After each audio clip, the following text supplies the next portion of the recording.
Muy buenos días a todos, bienvenidos nuevamente a nuestros webinars. Soy Joana Gómez, jefe de eventos de la Cámara de Industria y Comercio Colombo-Alemana. El día de hoy quiero presentarles a nuestro afiliado Mazars con el tema Elementos a considerar para minimizar riesgos de precios de transferencia en operaciones de financiamiento.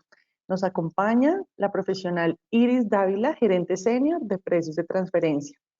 Para todos los que están acompañándonos el día de hoy en este webinar, cabe resaltar que están con micrófono cerrado, cámara cerrada y por el medio del chat, en su panel que aparece en su pantalla, pueden hacernos las preguntas para que Iris Dávila al final nos pueda dar las respuestas. Bienvenidos a todos, es un gusto poder contar con ustedes el día de hoy. Iris, muchísimas gracias por estar con nosotros el día de hoy, bienvenida. Muy buenos días a todos. Es un gusto para mí acompañarlos en la mañana de hoy. Como lo mencionabas, el tema a debatir el día de hoy son elementos para minimizar riesgos en materia de precios de transferencia, específicamente para operaciones de financiamiento. Entonces, entremos en materia. El contenido a desarrollar el día de hoy será precios de transferencia concepto, digamos el origen de todo, una explicación muy pequeña, muy práctica, cuáles son las obligaciones en materia de precios de transferencia, digamos simplemente como un recordatorio, temas de recaracterización de operaciones de financiamiento, cómo soportar o cuáles son los elementos que se revisan al momento de delimitar o caracterizar este tipo de operaciones de financiamiento, y cuáles son las variables a considerar para efectos de los análisis de precios de transferencia para demostrar, digamos, que se cumple con todo este régimen. Entonces, empecemos por el concepto de precios de transferencia. Bueno, precios de transferencia, primero que nada, es importante puntualizar que es una herramienta con la que cuenta la Administración Tributaria y también los contribuyentes del impuesto sobre la renta para demostrar, en el caso de los contribuyentes, o verificar en el caso de la Administración Tributaria, que en efecto todas las operaciones que yo esté llevando a cabo con vinculados económicos del exterior, vinculados económicos en zonas francas o entidades ubicadas en jurisdicciones no cooperantes de baja o nula imposición y o regímenes preferenciales, cumplen con el principio de plena competencia. ¿Qué es el principio de plena competencia? Bueno, no es más que verificar que efectivamente esas condiciones que yo estoy pactando siguen un racional de mercado o son similares o equiparables a aquellas que yo hubiese pactado si llevase a cabo esa misma operación con terceros independientes, es decir, si no hubiera ese tema de control en ese tipo de operaciones. Y que en efecto, estas operaciones, digamos, no están siendo manipuladas, por así decirlo, para menoscabar o en detrimento de la base gravable de alguno de los países o de las jurisdicciones en las cuales están ubicadas las entidades que participan. Entonces, es una herramienta meramente asociada al impuesto sobre la renta y sus complementarios. Por lo tanto, si producto de los análisis de precios de transferencia se llegara a una conclusión distinta, a que no estamos cumpliendo con el principio de plena competencia, la consecuencia o la conclusión sería que yo debo ajustar luego entonces mi base gravable, mi declaración de impuestos sobre la renta, para que lo que yo estoy incluyendo allí, en efecto, refleje una operación llevada a cabo con el principio de plena competencia, ya sea incrementando teóricamente mis ingresos, si es una operación de ingresos, o rechazando la deducción de algún costo o gasto. ¿Cuáles son los deberes de precios de transferencia? En la legislación colombiana hay dos tipos de deberes enmarcados. Uno, que es el deber sustancial. El deber sustancial se genera por el solo hecho de que yo esté llevando a cabo operaciones con este tipo de operaciones que disparan el régimen de precios de transferencia. Son vinculados económicos del exterior, vinculados locales ubicados en zona franca o lo que antes se conocía como paraísos fiscales. Y digamos que este es un deber de hecho, no genera un deber de hacer o de presentar, sino simplemente de que yo debo, de cierta forma, constatar de que efectivamente estoy cumpliendo el principio de plena competencia. Y de hecho, dentro del decreto 2120 del 2017 se establece que Si hay algún contribuyente que pues, no cumple con los criterios establecidos para estar obligado a deberes formales, de igual forma debe contar con toda la documentación o información que permita, dado el caso, probar que se cumple con el principio de plena competencia. Esto es, la Administración Tributaria está perfectamente habilitada en cualquier momento para solicitar esta información y poder verificar que se cumple con el principio de plena competencia. Sin embargo, en este punto no debemos preparar, digamos, un documento formal con lineamientos específicos, ni debemos presentarlos en una fecha establecida. Eso se genera una vez que yo cumplo con los criterios establecidos para estar sujeta a deberes formales. En este caso sí, yo debo preparar y presentar algún documento de acuerdo con los criterios que se cumplan.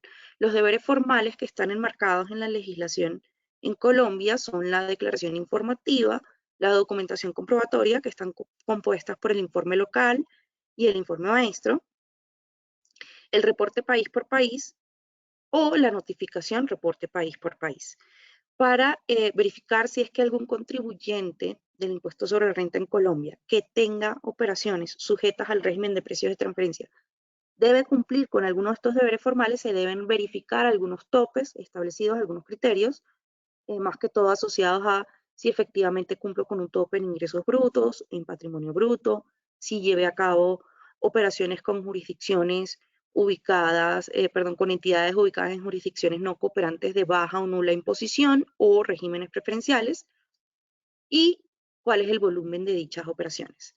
Eso para los dos primeros, que son, digamos, deberes formales más locales, por así decirlo.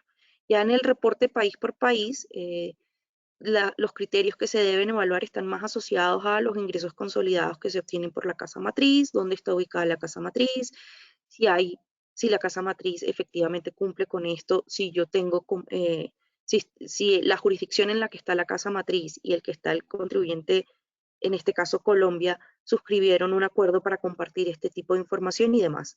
La notificación país por país sí debe cumplirla cualquier contribuyente colombiano que forme parte de un grupo multinacional, independientemente de que haya llevado o no operaciones sujetas al régimen de precios de transferencia. Ahora, es importante tener presente que en el caso de las operaciones de financiamiento en particular, es particularmente beneficioso que los contribuyentes colombianos en efecto cumplan con el deber sustancial y tengan alguna suerte de análisis o documento que permita eh, justificar o validar que efectivamente cumplimos con el principio de plena competencia en estas operaciones. Esto por cuanto en el artículo 260-8 se establece que si el contribuyente efectivamente cumple con el régimen de precios de transferencia, se levantan ciertas restricciones o ciertas limitaciones a deducciones que se generan o deducciones a gastos que se generan por este tipo de operaciones. Por ejemplo, se levanta, digamos, lo que establece el artículo 35, en el que se establece que cuando hayan préstamos entre sociedades y sus socios se debe generar intereses presuntivos. Si esta operación se da entre sociedades colombianas y sus socios del exterior y cumplimos con el principio de plena competencia, no es necesario que se genere una tasa igual al interés presuntivo, basta comprobar que la tasa y las condiciones bajo las cuales se generó este préstamo cumplen con el principio de plena competencia. Y por otro lado, el artículo 124-1 establece limitaciones a la deducción de intereses y otros costos y gastos financieros, como la diferencia en cambio, que se generen por este tipo de operaciones. Sin embargo, si el contribuyente cuenta con algún tipo de soporte o documentación de que efectivamente esta operación cumplió con el principio de plena competencia, esta limitante a las deducciones se levanta, o sea, ya puedo tomármelo como deducible. No es necesario, digamos, que ese documento como tal sea el informe local y que efectivamente lo haya presentado dentro de los vencimientos establecidos para presentar el informe local. Solo debo contar con un análisis en caso tal de que la Administración Tributaria lo solicite, yo tenga la capacidad de proporcionarlo, ¿no? Ahora, ¿a qué nos referimos con recaracterización de operaciones de financiamiento? En el caso de las operaciones de financiamiento, la legislación colombiana, particularmente el artículo 260-4 del Estatuto Tributario, esto se incluyó en la reforma que se dio en el 2012, establece que más allá de que yo haga un análisis que me permita establecer si la tasa de interés cumple o no con el principio de primera competencia, es decir, que la tasa de interés esté dentro de los rangos de mercado, yo debo evaluar la operación de financiamiento como un todo, verificando todas y cada una de las condiciones asociadas a esa operación y verificar si efectivamente tienen un racional de mercado, es decir, si todas esas condiciones que se están estableciendo en su conjunto pudieran ser observadas en el mercado. Un tercero independiente estaría dispuesto a desarrollar esa operación de financiamiento ofreciendo todas y cada una de esas condiciones. Um, Recientemente, la OSD emitió un documento hace como un año y medio, 2 años, donde por primera vez establece lineamientos específicos para todo lo que tiene que ver con operaciones de financiamiento. Estos lineamientos o estos comentarios están muy en línea con lo que establece el artículo 260-4, donde se establece que efectivamente debemos considerar todas y cada una de las condiciones em, sobre las cuales se lleva a cabo esta operación de financiamiento para ver si efectivamente son condiciones a las que habrían llegado terceros independientes y que de no ser así, esta operación pudiera ser para efectos tributarios tratado como un aporte de capital, ya no como un préstamo. Y a eso es a lo que nos referimos como una recaracterización. ¿Cuáles serían las consecuencias de que una operación de préstamo sea recaracterizada para efectos de impuesto sobre la renta como un aporte de capital?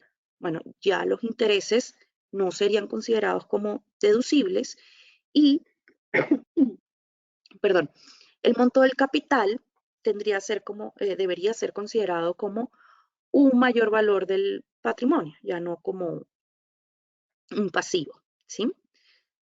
Ahora, ¿cuáles son las consideraciones, cuáles son los elementos que se verifican al momento de verificar si efectivamente estamos ante una operación de préstamo, al momento de delimitar esa operación? Bueno, acá listamos algunas de esas consideraciones. Sin embargo, es importante pues, mencionar que en este tipo de operaciones de préstamo realmente hay una gran cantidad o diversidad de condiciones a evaluar y que se dan, digamos, en esas operaciones de préstamos y se tendría que mirar una a una, pero digamos estas son las más generales. Una es que efectivamente exista una fecha específica para el pago, es decir, que haya un término definido en el cual el deudor deba hacer el retorno del capital y de los intereses y por tanto la operación tenga un término establecido, que exista la obligación efectivamente de pagar los intereses, que no solamente se estén causando, sino que en algún punto se efectúe el pago.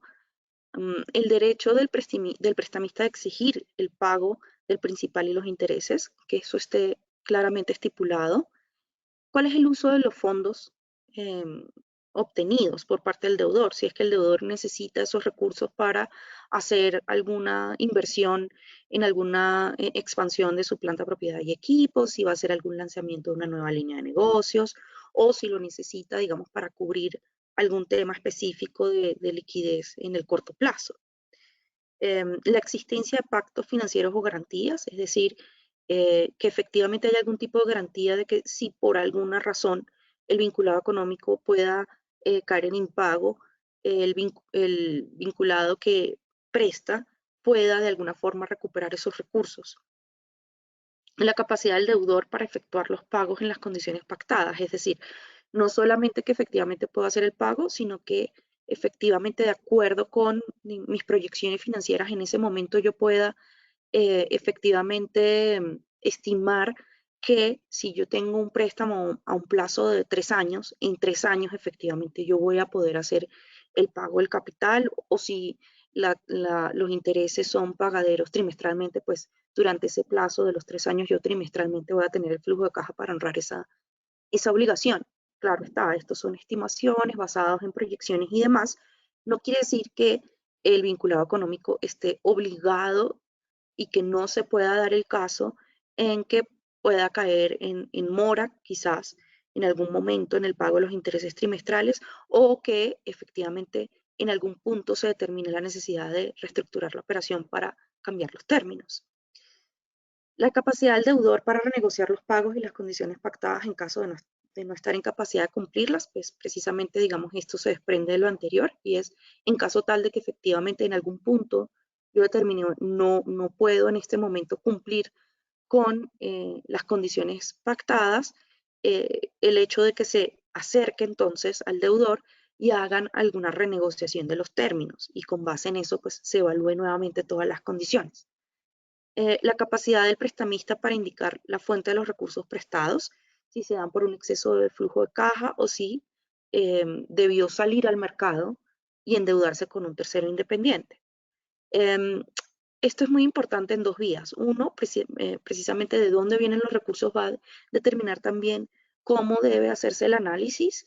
No es lo mismo que el prestamista esté tomando recursos propios a que esté endeudándose con un tercero independiente, dado que si se está endeudando con un tercero independiente ya tenemos una base de costos y gastos financieros que de entrada debemos asegurarnos se recuperen en las condiciones que se pacten en el préstamo con el vinculado económico. O sea, ya tenemos una base. Y la capacidad del deudor para obtener préstamos de terceros no relacionados. Esto es vital en el sentido de que si efectivamente se llegara a constatar que un tercero no estaría dispuesto a entrar o ofrecer un préstamo al vinculado económico, bueno, esto es un indicativo muy fuerte de que pues no estamos ante una operación de financiamiento. Como lo venía mencionando, digamos, estos son indicativos, son banderas rojas. Sin embargo, el hecho de que yo no cumpla con alguno de estos elementos no quiere decir que automáticamente pues ya se deba recaracterizar la operación, se debe hacer un análisis armonioso, digamos, de todos los elementos para llegar a ese tipo de conclusiones.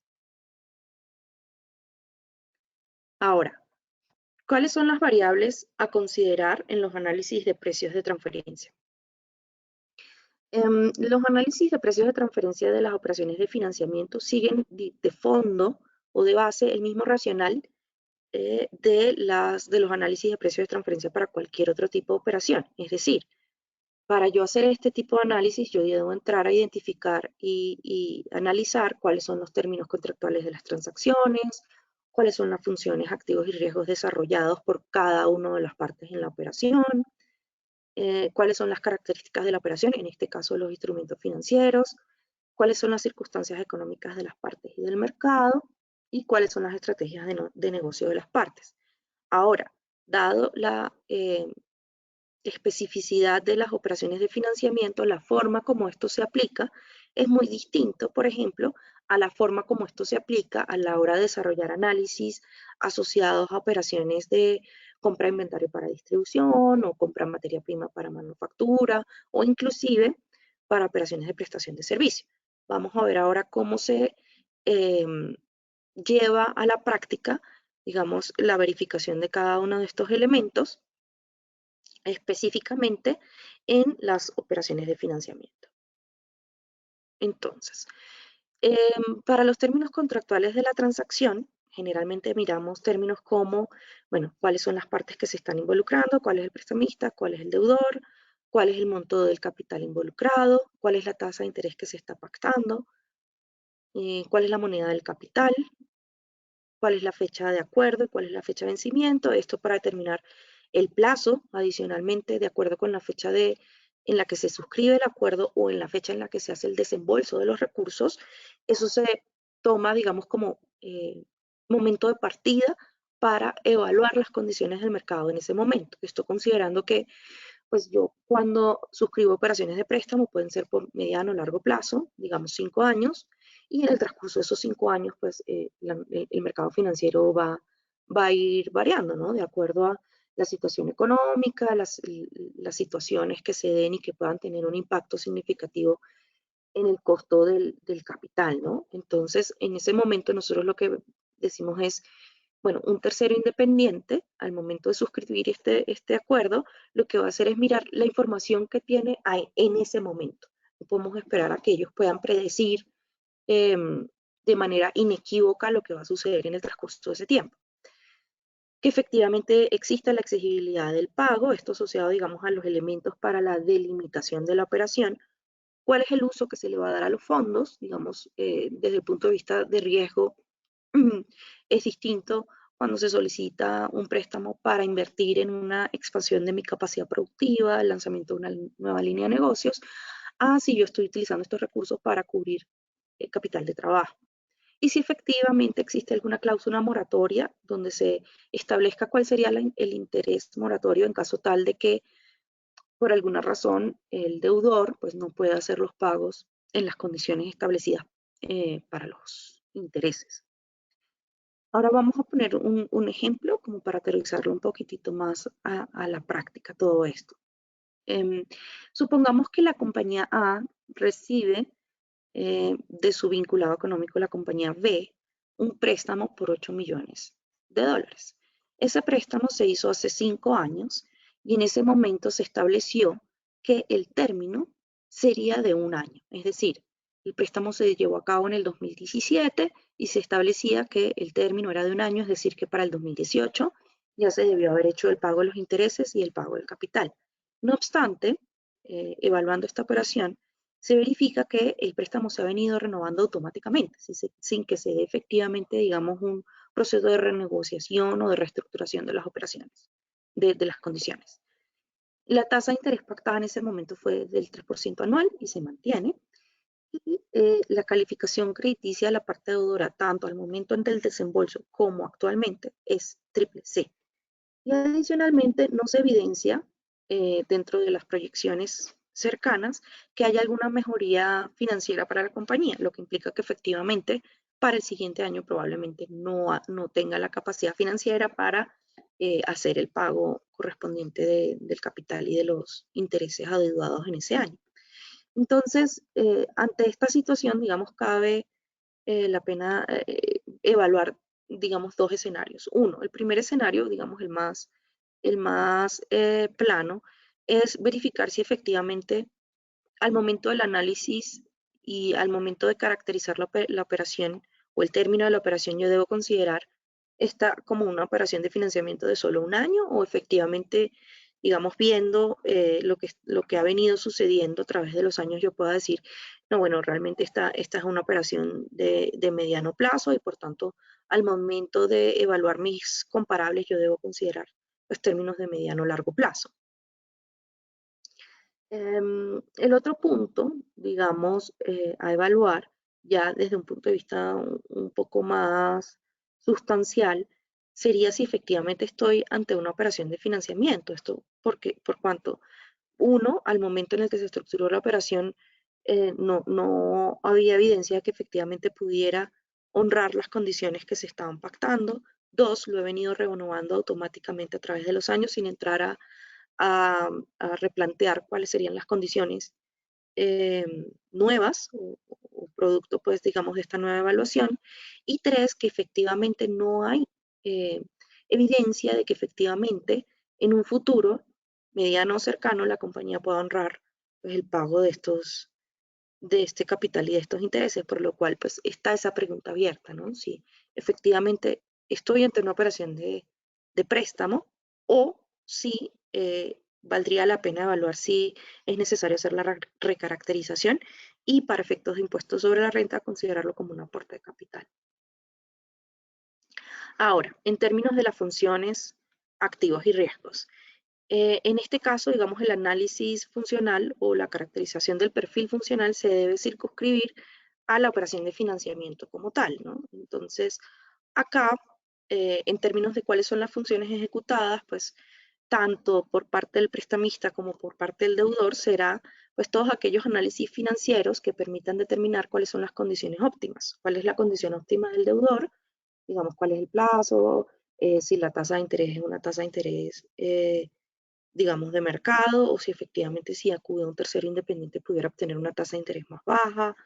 Em, Efectivamente, si como un todo, vistas las condiciones, son condiciones que pueda uno cumplir, dos, que son, pues, digamos, las mejores condiciones a las que pueda acceder.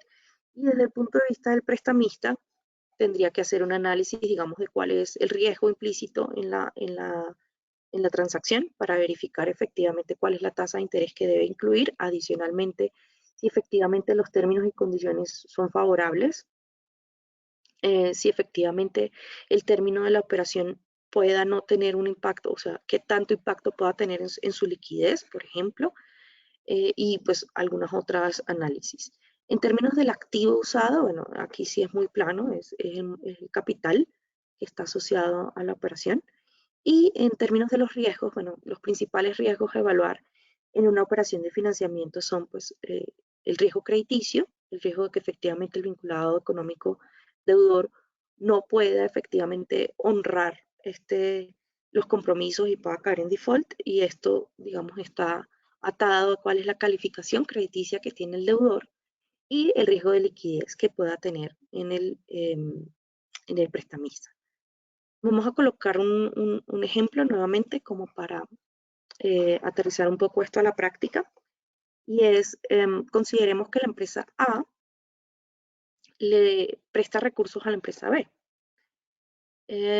Cuando estamos haciendo, digamos, todo el análisis del perfil funcional y de los riesgos asumidos y demás, se evidencia que efectivamente la empresa A no es quien ejerce las funciones de control asociadas a verificar cuál es el riesgo crediticio, si efectivamente esa tasa pactada es acorde al riesgo que se está asumiendo, y que efectivamente, en caso tal de que se materialice ese riesgo, sería la casa matriz realmente quien tenga la capacidad de asumirlo y quien responda de alguna forma, digamos, por la materialización del riesgo.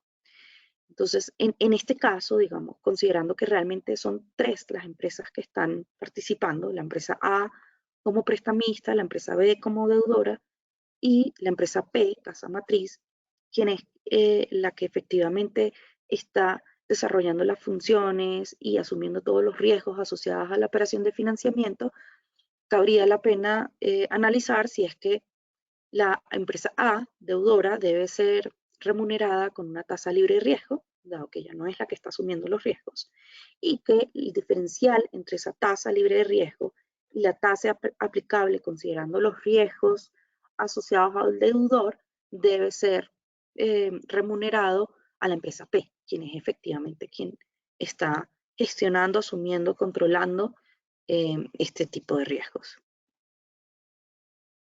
Las características del instrumento financiero. Como mencionaba, digamos, hay una gran cantidad de variables asociadas al instrumento financiero, si es una tasa variable, si es una tasa fija, si es asegurado, no asegurado o subordinado, si tiene periodo de gracia, si tiene efectivamente un colateral, si hay alguna garantía. Estas son distintas variables que tendrían impactos distintos y que en cuyo caso deben absorberse al momento de hacer el análisis de precio de transferencia, porque todos y cada uno de ellos tienen un impacto en la tasa de mercado que se habría pactado. Para efectos de ejemplificarlo, em, ponemos, digamos, a colación, bueno, ¿cuál sería la diferencia entre una tasa fija y una tasa variable o indexada? En una tasa fija, digamos, establece que a lo largo del término del préstamo, digamos 5 años, la tasa va a ser un 5% efectivo anual. Este 5% efectivo anual se va a mantener a lo largo de los 5 años, independientemente de las variaciones que se den en el mercado financiero, independientemente de si hay situaciones específicas de choque que generen pues, un incremento en las tasas de interés en el país o a nivel mundial. La tasa se mantiene. Por lo tanto, digamos, en este caso el deudor no está sujeto a este riesgo de volatilidad de la tasa de interés. Este es un costo de financiamiento fijo para él. Mientras que si es una tasa variable, las tasas variables o indexadas generalmente tienen dos componentes. El primer componente es un referente de mercado, como puede ser una tasa LIBOR, una Prime, bueno, cualquier otra referente, Euribor. Este primer componente lo que busca es efectivamente recoger cualquier impacto que pueda darse en el mercado. Este componente va a ir fluctuando a lo largo del término de los 5 años. Si llega a haber situaciones en las cuales el mercado, bueno, baje la tasa, ese componente reflejará esa baja en la tasa, o si llegan a haber, volatilidades o situaciones de inestabilidad que se traduzcan en un incremento en la tasa, bueno, este componente va a absorber ese incremento en la tasa, más un spread adicional, en este caso colocamos un 1%, que recoja la diferencia entre lo que es la tasa libre de riesgo y el riesgo específico asociado al deudor, ya sea, digamos, de acuerdo con su calificación crediticia, la industria en la que opera y, bueno, otros componentes que se deban evaluar. Entonces, en este caso, el deudor sí está teniendo o está asumiendo ese riesgo en la volatilidad de la tasa, dado que en este caso pues no tiene claridad de cuál sería la tasa específica para determinados tiempos a lo largo de los 5 años del término del préstamo. Pero desde el punto de vista del prestamista, de alguna manera, sí está logrando recuperar, digamos, el costo de oportunidad a lo largo del tiempo y recogiendo, digamos, esas situaciones de mercado que se van dando en el término del, del préstamo. Otras circunstancias de mercado a evaluar, digamos, en el caso de las operaciones de financiamiento, uno de los principales elementos que recoge, digamos, las circunstancias económicas de las partes, específicamente la del deudor, perdón, es la calificación crediticia. Cuando se está haciendo el análisis de cuál debe ser la calificación crediticia que se le asigne al deudor, generalmente no solamente se consideran elementos individuales de la empresa, como puede ser, digamos, financieramente, cuáles son sus ingresos, cuáles son sus activos, cuál es su pasivo a corto o largo plazo, y este tipo de elementos, sino también se consideran circunstancias económicas y del mercado en el que opera. Por ejemplo, cuál es la industria en la que opera el deudor. Y dependiendo de la industria en la que opera el deudor, cuál es la percepción de riesgo. No es lo mismo la percepción de riesgo asociada, por ejemplo, a la industria de tecnologías de la información, el manejo de, de información, blockchain y todo este tipo de cosas, a la industria petrolera, por ejemplo. Son percepciones de riesgo distintas, son industrias que son impactadas por variables diferentes y que tienen una volatilidad distinta, una mecánica distinta. Lo mismo el país en el cual opera el deudor. Digamos, no es lo mismo ser una compañía que se dedica a temas de energía, por ejemplo, energía de fuentes alternativas en Europa, en el norte de Europa, a ser una compañía que tiene esta misma actividad, por ejemplo, en Colombia. Los grados de madurez del mercado asociado a esa industria en los distintos países es distinta, inclusive pues, el riesgo asociado a operar en Colombia es diferente al riesgo asociado a operar en el norte de Europa, por ejemplo. ¿Y cuál es la moneda del capital? En este caso es una variable muy importante, considerando que pues, la moneda como tal también tiene diferencias en la percepción de riesgo, en la devaluación implícita que se pueda dar a lo largo del término de 5 años. Desde el punto de vista de un deudor colombiano, por ejemplo, no es lo mismo tener la obligación de hacer pagos fijos, así la tasa sea fija, en dólares a lo largo de 5 años, que hacerlo en pesos. Digamos, al final del día, el tema de la devaluación de la moneda puede implicar que el costo financiero, desde el punto de vista de la moneda funcional para Colombia, pueda incrementarse sustancialmente de acuerdo con la volatilidad que tenga la moneda en ese plazo de los 5 años. Distinto a si lo hago en pesos, en donde, bueno, como es mi moneda funcional, es la moneda en la cual opero, este tipo de volatilidades, pues de alguna manera no tendrían el mismo peso. ¿Y cuáles son las estrategias de negocio de las partes? Por ejemplo, cuál es la condición en la que se encuentra la compañía, si es una startup, si es una compañía que ya, digamos, tiene su operatividad totalmente madurada, si efectivamente los recursos están siendo utilizados para abrir una nueva línea de negocios o si estoy invirtiendo en mi planta para poder incrementar mi producción, si efectivamente soy una compañía prestadora de servicio que está haciendo inversiones en tecnología para poder generar un mayor valor a los servicios o reducir mis costos. Todo esto tiene implicaciones distintas, ¿no? Otra variable a evaluar es la posibilidad de que exista asociación pasiva. ¿Qué es la asociación pasiva? La asociación pasiva se define como una serie de beneficios que yo obtengo por el solo hecho de formar parte de un grupo multinacional que tiene cierto grado de reconocimiento a nivel mundial y que el tercero independiente, al evaluar mi condición, pues no evalúe mi condición como individuo, como empresa individual, eh, sino que de alguna manera perciba condiciones más favorables por el hecho de formar parte de este grupo multinacional. En el caso de las operaciones de financiamiento, se pueda dar por una mejoría en la calificación crediticia que se le otorgue al momento de acceder a financiamientos.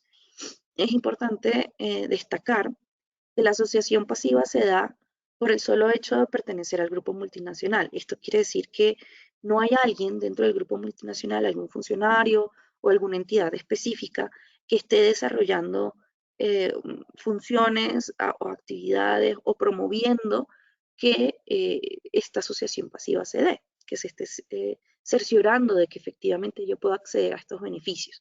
Esto se da, digamos, de forma pasiva, como lo dice el nombre, ¿no?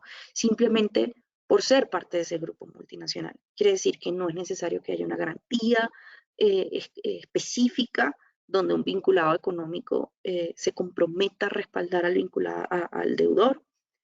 Ya esto sería, digamos, otra situación, esto ya sería una garantía, un aval estructurado como tal. Ahora hay que tener mucho cuidado al momento de evaluar si efectivamente se pueda dar esta asociación pasiva o si en efecto el contribuyente colombiano cuente con ese respaldo por parte del grupo multinacional. Y son muchas las variables que no necesariamente son variables objetivas o más bien subjetivas. Dentro de lo que se evalúa en este caso es, por ejemplo, eh, cuál es la importancia para el grupo multinacional del mercado colombiano, cuál es la importancia para el grupo multinacional de la línea de negocios que está desarrollando el contribuyente colombiano, qué tanto valor agrega el contribuyente colombiano dentro de la cadena del valor del grupo como tal, qué tan directa es la posesión del contribuyente colombiano a la casa matriz, si es que es la misma casa matriz la que posee acciones dentro de la compañía colombiana o si esto viene dado de una manera muy indirecta ya a través de muchos niveles y digamos otro tipo de variables a considerar. No necesariamente el hecho de que forme parte de un grupo multinacional va a significar que yo tenga un respaldo automático en caso tal de que pues tenga algún inconveniente financiero y no pueda honrar esas operaciones o esas obligaciones financieras, ¿no? Bueno, con esto cubrimos el temario propuesto para el día de hoy. En este momento, digamos, abrimos el espacio para absolver cualquier inquietud, cualquier duda, pregunta que haya surgido en el transcurso de este tiempo. Muchísimas gracias, Iris. Bueno, pueden por favor todos poner sus preguntas en el chat.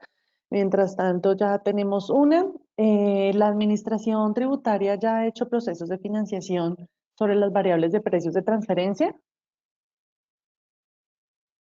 Ya ha hecho procesos de financiación, o sea, ya ha revisado operaciones de financiamiento, ¿sí? Sí, pues la pregunta es así. ¿La Administración Tributaria Vale. ya ha hecho procesos de financiación sobre las variables de precios de transferencia? La Administración Tributaria ya ha adelantado procesos de revisión de análisis de precios de transferencia asociados a operaciones de financiamiento.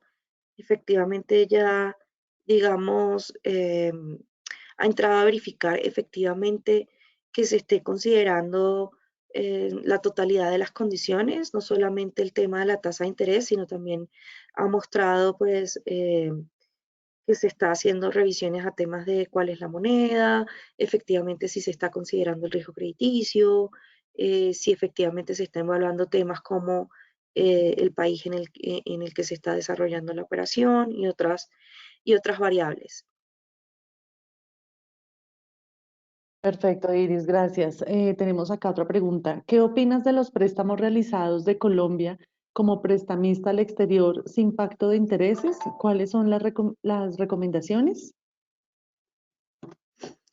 Digamos que en estos casos todo va a depender de las situaciones y las condiciones específicas del deudor, en este caso principalmente, y cuáles son los riesgos asociados a prestarle a este deudor como tal. No quiere decir que no se pueda soportar el hecho de que se dé un préstamo sin una tasa de interés específica, pero sí debe haber un análisis de precios de transferencia muy robusto que efectivamente demuestre que en este caso el prestar a tasa cero es una tasa que refleja el mercado. Ok, perfecto. Acá nos escriben, ¿por qué se toma para efectos de los análisis de precios de transferencia de las operaciones de financiamiento? ¿Por qué se considera el riesgo de industria y el riesgo del país del deudor y no del prestamista? Los análisis de precios de transferencia se desarrollan mirando al deudor, el riesgo específico, el riesgo crediticio del deudor, por dos cosas. Uno, digamos, es el principal riesgo de que efectivamente el deudor no tenga la posibilidad de hacer el pago asociado. Y segundo, de alguna manera, cuando yo decido hacer el préstamo o liberar esos recursos, se asocia a que yo estoy invirtiendo, digamos, en esa industria o en ese país en particular. Luego, entonces, un tercero, al momento de liberar esos recursos para invertirlos de esa forma, pues lo primero que va a verificar es efectivamente cuál es el nivel de rentabilidad esperado para su inversión. Gracias, Iris. Bueno, por ahora esas son las preguntas. No sé si alguien de los asistentes quiera hacer otra pregunta. Tenemos unos minutos disponibles. Podemos dar espera si alguien quiere escribir su pregunta.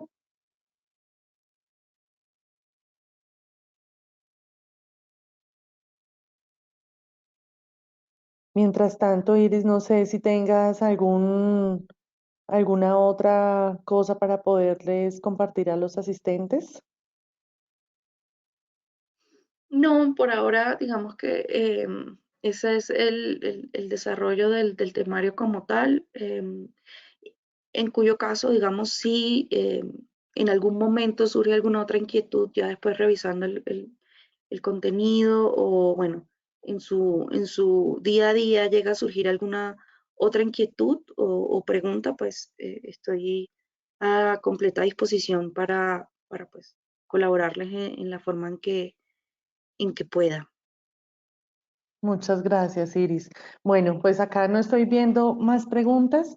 Con esto entonces hacemos el cierre de este webinar. Iris, muchísimas gracias por tu intervención el día de hoy, de gran utilidad para nuestros empresarios que están conectados, a Mazars, a todo el equipo. Muchísimas gracias por estar siempre atentos a estos nuevos temas que son de gran interés. Entonces, mil gracias a todos los asistentes también por estar el día de hoy. Iris, que tengas buen día. Lo mismo todos nuestros asistentes. Mil gracias a todos.